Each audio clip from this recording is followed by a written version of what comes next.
ұбт дегеніміз не? Біреулер үшін ең қиын сынақ, біреулер үшін түкке тұрмайтын зат. Әркімнің көзқарасы әртүрлі, бірақ мен үшін ұбт ол мүмкінді. Өз арманыма жетелейтін баспалдақтың бір бөлігі. Тойдың болғанынан боларсы қызық демекші. Мен үшін дайындық ең қызық кезең болды. Дайындалған әрине оңай болған жоқ. Бірақ сізге кім айтты жетістікке жету оңай деп? Күнделікті есептер шығару, тарихи мағлұматтарды жаттау, бір емес екі таңдау пәнін меңгеру, және де мен үшін ең күрделісі ол мамандықты таңдау. Мамандық таңдау ол дүкенге барып аяқ киім таңдау сияқты емес әрине. Бұл жерде сен осы мамандықпен болашақта жұмыс жасау керектігіңді сезініп, шешім қабылдау керексің. Менің кейбір сыныптастарым стандартный таңдау жүйесін қолданады. Ол қалай? Қазір түсіндіріп берейін.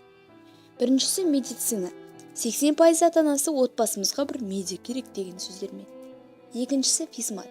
Бұл жағдайда оқушыға грант керек. Олардың ойларынша грант көп деген оймен таңдайды. Мамандық таңдауға салғырт қараудың керегі жоқ. Қаншалықты мамандықты сүйіп таңдайсың, соншалықты грантқа түсу ықтималдылығың өседі. Бал тілегінен түк шықпайды.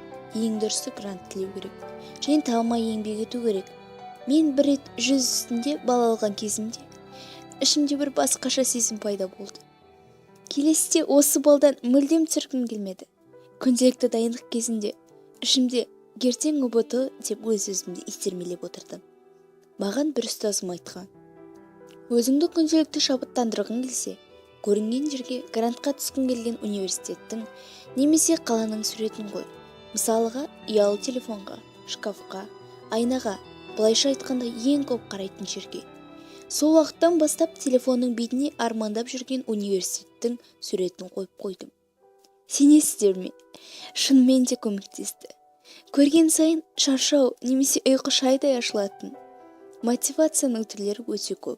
Біреулер үшін ол ата-анасы, біреулер өзін ақшамен, басқалар жоғары оқу орнымен шабыттандырады. Қысқасы, әркім өзіне дұрыс мотивация табу керек.